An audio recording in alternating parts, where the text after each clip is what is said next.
have to have a certain kind of finesse and patience to be able to hold two contradictory truths in your head at the same time, which is to say that Jeffrey Epstein was a monster, but he had important things to say. Would you do it all the same again? Do you have any regrets about this? I have no regrets at all. I would do it exactly the same. This is the way it is done. Once more, I am the only one who has been shouting from the rooftops that the central issue here is Donald Trump's relationship to this monster. Michael. Joanna. This Epstein story will not go away. It's just drenching everything. The entire country feels like it's come to a standstill. Well, I just let me rush in to say, finally. I mean, this is a story that has been ready to go on the front burner for months and months and months, if not years. It is a story that I have been pressing again and again and again. In fact, you and I, the first, before the election, together, the Daily Beast and I released tape of Jeffrey Epstein very explicitly talking about his relationship with Donald Trump. What did we get out of that? Well, we got a lot of internet action out of that. The broader media, crickets. Again, just let me say, finally, it is here. This is it. Donald Trump and Jeffrey Epstein, as I have said over and over and over again, are the same person. And finally. And you have been at the center of this, and I want to come on to lots of the comments that we got. Our last podcast, we talked about your methodology and the amount of time that you had spent with Epstein, your friendship with Epstein. Well, I wouldn't say my friendship with Epstein. I mean, I was certainly acquainted with Epstein. We had a relationship. He was not my friend like you are my friend. Okay, well, that's a relief.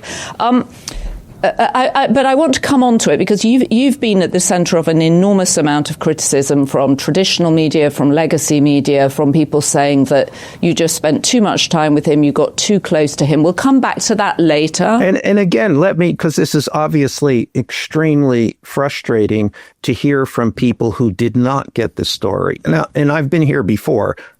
Over and over again. When I went into the White House in the first Trump administration, came out with a book that described what was going on there, I got the same thing. Was I too close? Was I this, that, the other thing? From people who did not get the story. So let's be very clear about this.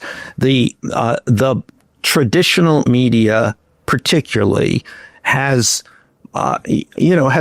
abdicated their responsibility on this story or decided that Epstein was too, as people said to me, ick to do this story. Again and again and again. So I'm like, Jesus Christ, please do some work. Get out of the office. Well, ick is the right word. And I can't help thinking, what on earth is it like for the victims of Jeffrey Epstein to have to sit through this thing yet again, to listen to a president saying this is a democratic hoax? But that's irrelevant. Michael, it's not irrelevant for the victims to hear the president say this is a democratic hoax. That's not irrelevant. That was my point.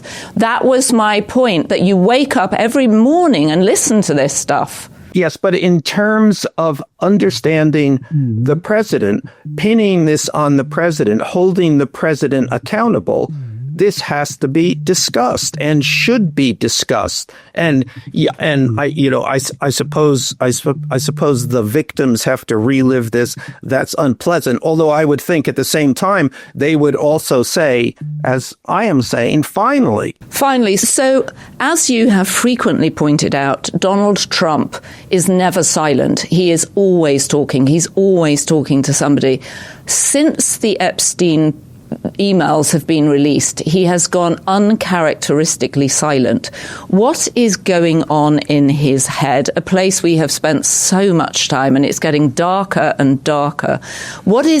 How is he thinking about how he rides this out? I mean, we heard Lauren Boebert being put under pressure. She was taken into the Situation Room, a congressperson taken into the Situation Room, and clearly told that they didn't want her to vote with Thomas Massie and Nancy Mace and Marjorie Taylor Greene and Ro Khanna and all the Democrats to release the Epstein files. He said it's a Democratic hoax. He and the First Lady scurried away yesterday, deliberately taking no questions. What is going on in his head over this whole Epstein situation? This has been enormously frustrating to him for a very long time. The fact that this is now all coming home to roost, I think is completely freaking him out. He doesn't. We're at a moment in time he doesn't know what to do. He's misplayed this every step of the way. I think he has no strategy. I think he has no point of view. I think he feels cornered on this right now. You think he feels cornered? My sense of the people in the White House is that they are kind of frantic. They don't know what is true. So remember, the people in the White House are dealing with a situation in which they understand the political perils of this. He is telling them nothing, barely knew the guy. Still on that, he's still taking that narrative. Which is what he always does, right? Denial. Right. And the people in the White House genuinely don't know what happened between Jeffrey Epstein and Donald Trump from the late 80s through to the early 2000s. They don't know, because that has been whitewashed out of the Donald Trump political narrative. So, Michael, who has been set aside, do you think, at the White House to go through all these emails? Do they have a team of people going through them? Is Kash Patel going through them? Who is looking at this stuff? I mean, theoretically, but in my experience, when you think that the government in the United States and the White House itself have unlimited resources to marshal, in reality, it's all chicken with their heads cut off. They don't know. They don't know whose responsibility it is. Also, people don't want to take the responsibility because you put yourself in the line of fire, you're going to get blamed. So I don't know if they have finally put a process in place. I suspect that they don't. I remember other crises in the White House, in Trump's White House, in which everything, rather than coming together to deal with it, everything in fact fell apart. And that the first time around that led to the Mueller investigation.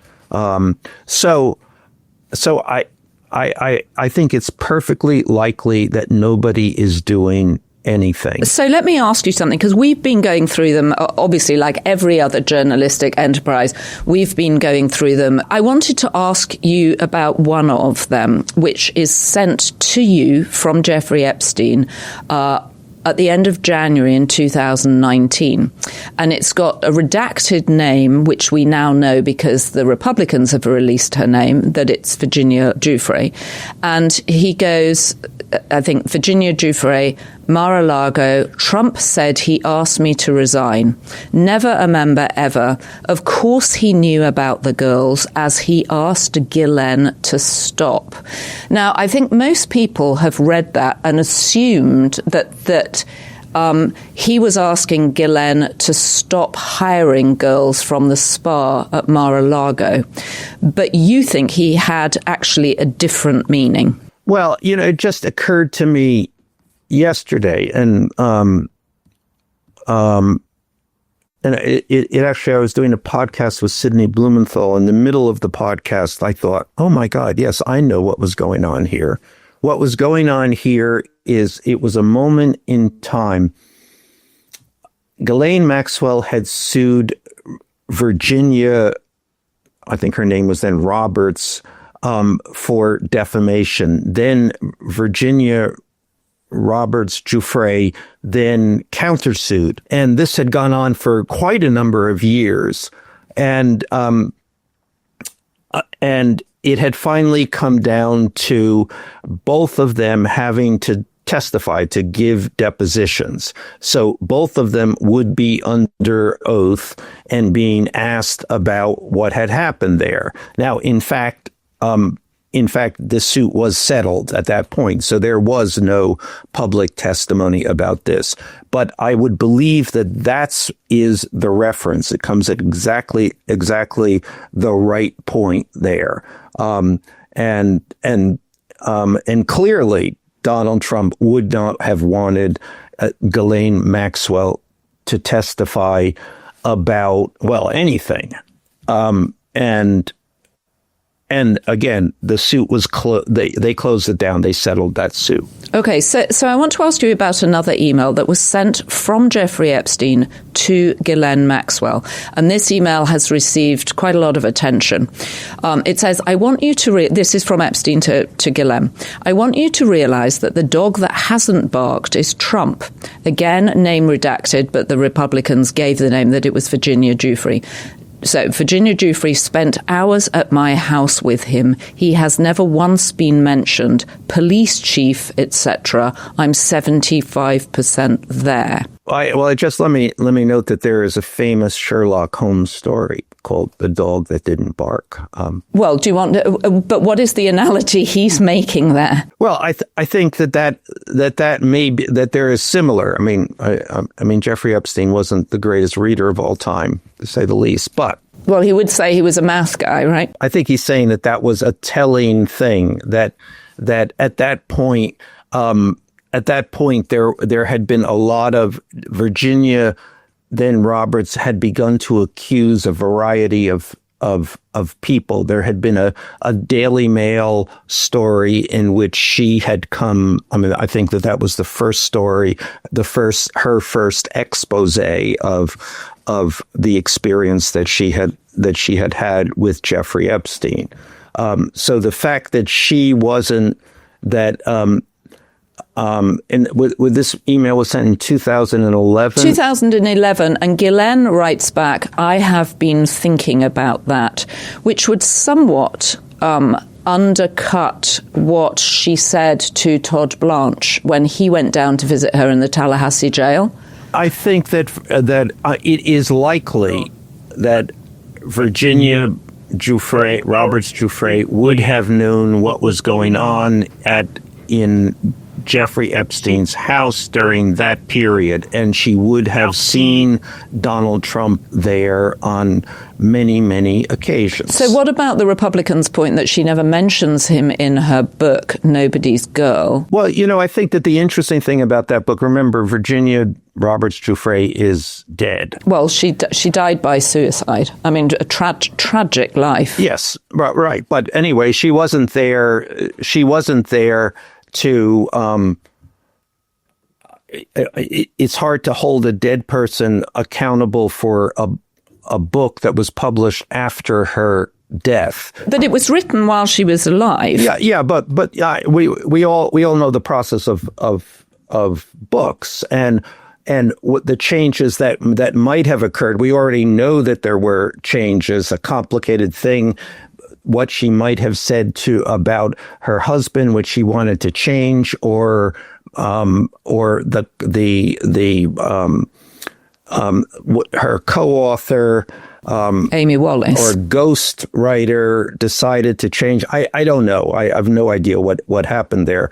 But there is also a publisher in this case, and a publisher. We know that everyone is afraid of Donald Trump suing.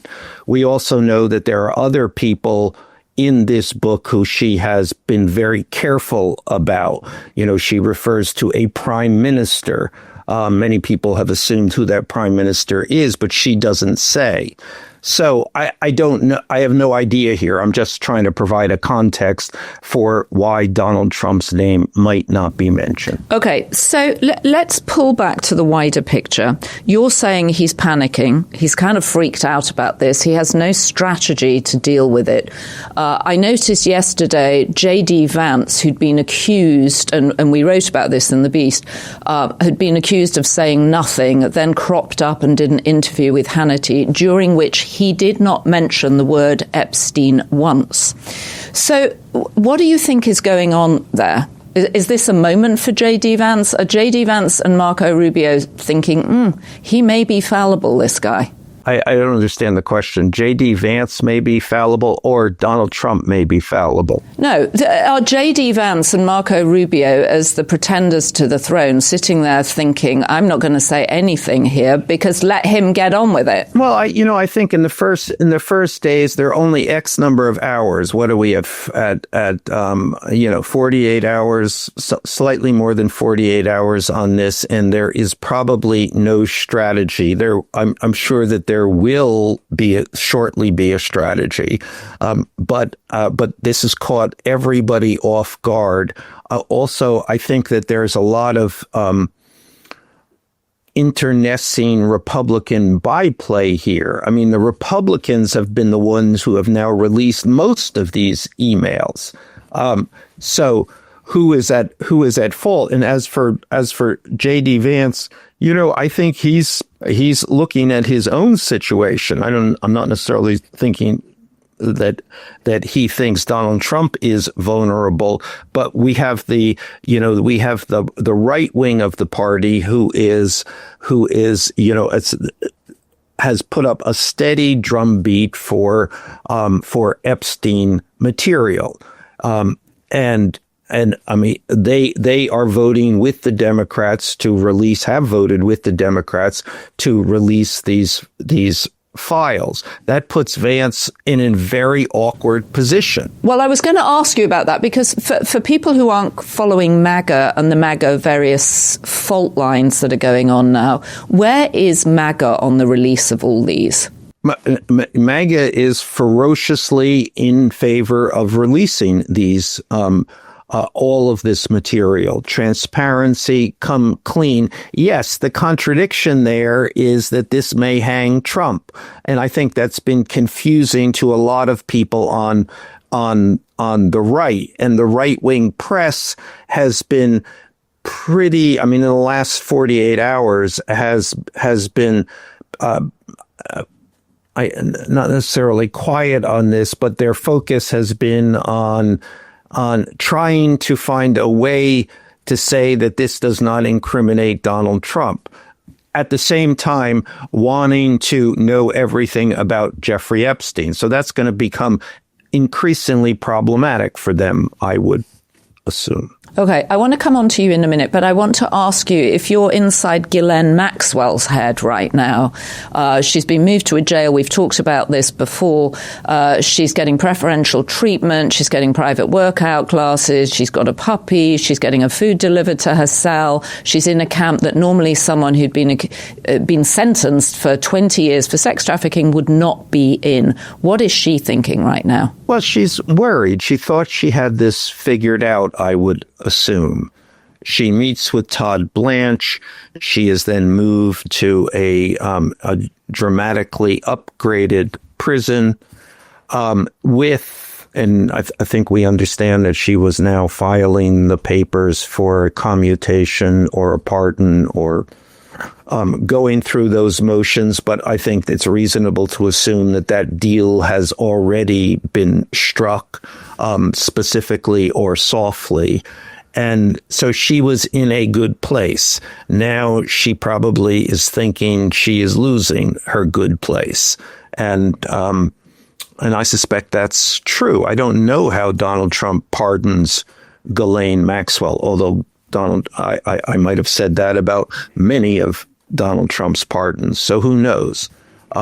But nevertheless, what does she do if if they start to renege. And what has she got? I mean, you have talked about this repeatedly, that it was, you think, coming from the Maxwell family when the birthday letter that Donald Trump drew and the strange poem he wrote for Jeffrey Epstein were suddenly released in the pages of the Wall Street Journal. So do you think if her family think, well, she may not now get a pardon, we have more information to put out there? Of course. I mean, I think that they have. I mean, this is a complicated thing now to thread this needle. She has now exonerated Donald Trump. I never saw him.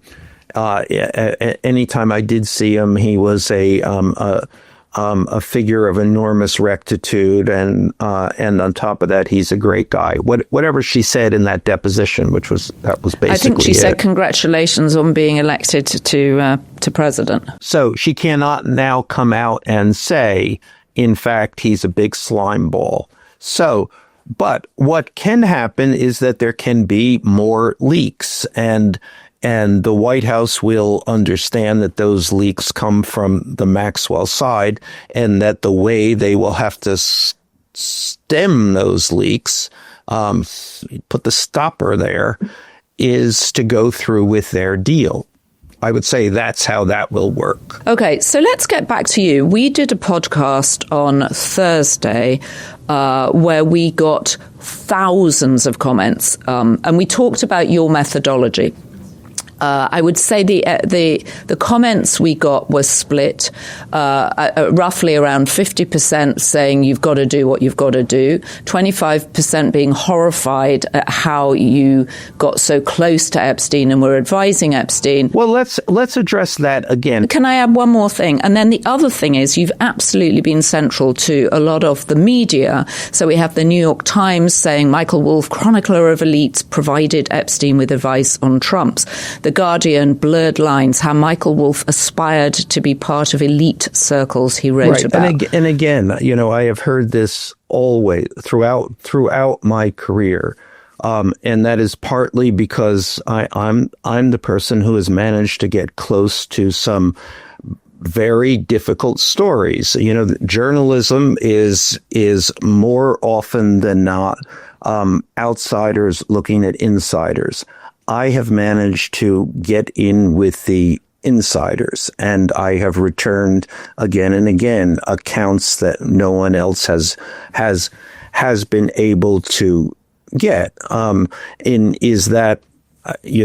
doesn't mean that the way I do this is precludes other people, the New York Times particular approach or any journalist's particular approach, but I have repeatedly managed to offer a different window into major stories than other people. Without me doing it the way I do it, we would be absent key parts of key information about key stories. And let me say the other point, which I've also tried over the years to make again and again and again, is that there are journalists, and journalists do their job. I am a writer, and my job, the way I see my job, is to get inside a situation and to be able to write, to show people and let people into an experience that they would not otherwise have. And this is not new. I'm not the only journalist who has done this. I mean, I may sometimes feel I am the only remaining journalist that has done this, but again and again, whether it's Tom Wolfe, whether it's Truman Capote, whether it's Hunter Thompson, there are writers who seek to be as close to the experience as possible. And if that means, and let me say, because I think it's important, that you have to have a certain kind of finesse and patience, and to be able to hold two contradictory truths in your head at the same time, which is to say that Jeffrey Epstein was a monster, but he had important things to say. You said earlier that you mentioned the word ick. Would you do it all the same again? Do you have any regrets about this? I have no regrets at all. I would do it exactly the same. This is the way it is done.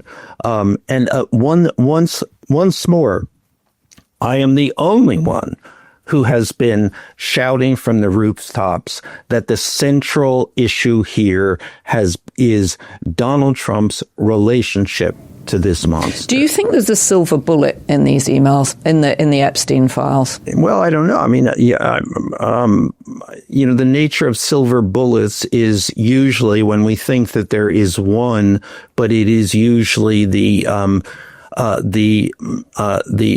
accretion of many lead bullets. Well, it's always good to work with a colleague who likens himself to Tom Wolff or Hunter S. Thompson or Truman Capote. But even that, Joanna, that's annoying because you're being dismissive there, and condescending,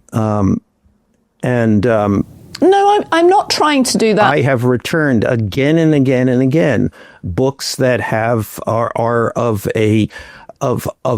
at a level and at an insight that, frankly, no other journalist is delivering at this point. So, how do you think this progresses over the next couple of weeks for Trump? And do you think that do you think Ro Khanna and Thomas Massie? Do you think that their vote will get passed by the Senate so we actually finally get the release of the Epstein files? I don't know. I mean, I think that I think this is one of the things that the White House is working on now. They do not want that to happen. So it may not. And certainly the basic Trump strategy is always delay, and push this out because other things will happen. Other events will supersede this one.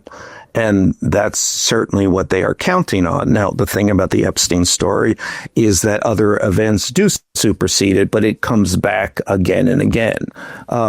Does he have the power to create an event that would wipe this off the front page? He certainly does. Will he do that? Well, he will certainly try. So I don't know how this plays out in the short term. I would suspect, however, that it will not go away, that at every opportunity it will come back. Okay, so I want to ask you one point that a lot of people made on our comments, and we got nearly 10,000 comments, so I haven't read all of them, and I won't pretend to, and I've responded to as many as I had energy to. But I was very impressed by how engaged people were and how interested they were in your process. I think one of the lines that people are interested to get your response to is this sense that he was a pedophile. What even is it like hanging out with someone who has been accused of such egregious things, who spent time in jail for such egregious things? And is there a kind of criminal that actually you're hanging out with that there is a line there, actually? I mean, you mentioned the word ick. I don't know if there's a line there, and I don't understand what line you're talking about, and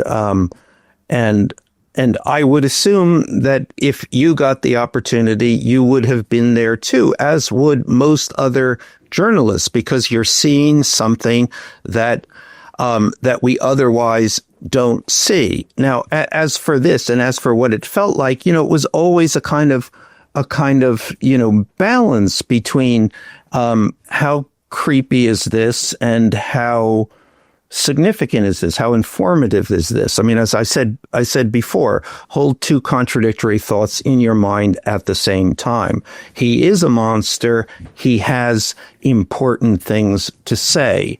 And so you're juggling that at all occasions. You're inside a story. You're to some degree inside a crime story. And that's where In Cold Blood becomes an interesting context in which to see this. That's what I mean. There are other people there.